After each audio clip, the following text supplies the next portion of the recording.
Okay, this one will be where making money and telling scientific truth will never mix. You can't have both. So this is the last scientifically honest optometrist. And very briefly, try to argue for prevention with optometrists. But what they told him was that the public does not want prevention. They want a strong minus lens, and that's it. So to summarize it, he interviewed this professor in 1936.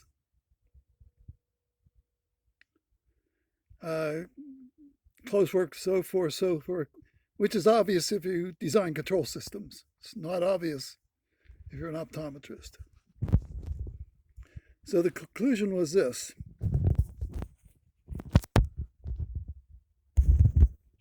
On the second interview,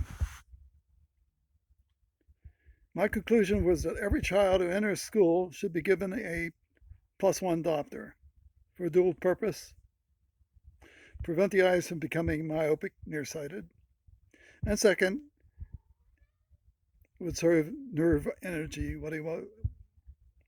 He answered me by saying that he might agree with me in theory, meaning that all eyes are dynamic control systems. He did not agree that it would be practical. It would not be practical because the simple reason the parents won't stand for it. Now, where exactly is the intelligent parent? Where exactly is scientific truth? Who speaks for scientific truth? Is it the optometrist describes the public as not being intelligent enough to understand the concept of prevention when they're 20/40? I can't answer that question. I know prevention to be difficult, something that takes a good mind, good science, and still a choice to start prevention no later than 2040 on your Snellen. So here's what Rafelson said. He's writing the book mainly for parents as much as possible.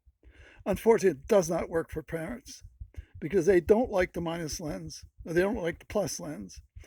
And any plus lens wearing would have to involve using a Snellen, making certain you always pass the DMV. And in my case, making the refractive measurements myself. I don't see any other way than to take responsibility to make the measurements, because I know that all I get from an optometrist is the statement that I will not stand for prevention because apparently I don't have the scientific knowledge and fortitude to do it myself.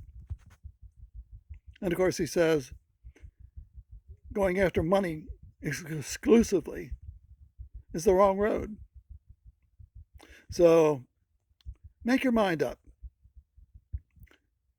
Rafelson had to give up on the parents for the obvious reason that he had to make a living.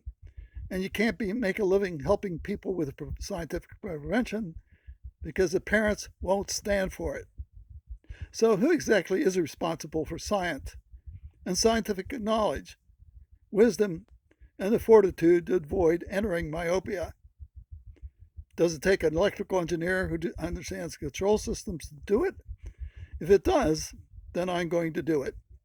So add your own commentary. Let me add this again, that no optometrist will address. They claim that this is not significant. Well, that won't hurt them because eyes are frozen cameras and there's no way that accommodation can cause the eye to change its refractive state from a positive to a negative value. Don't think that. It's bad for business to think that way.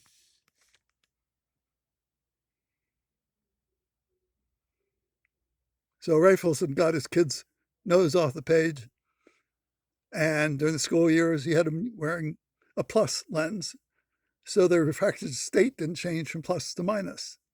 A very valid scientific approach. But since you won't stand for it, all you'll get is a strong minus lens and the statement that no one knows the cause of nearsightedness, but we're working very hard to find out.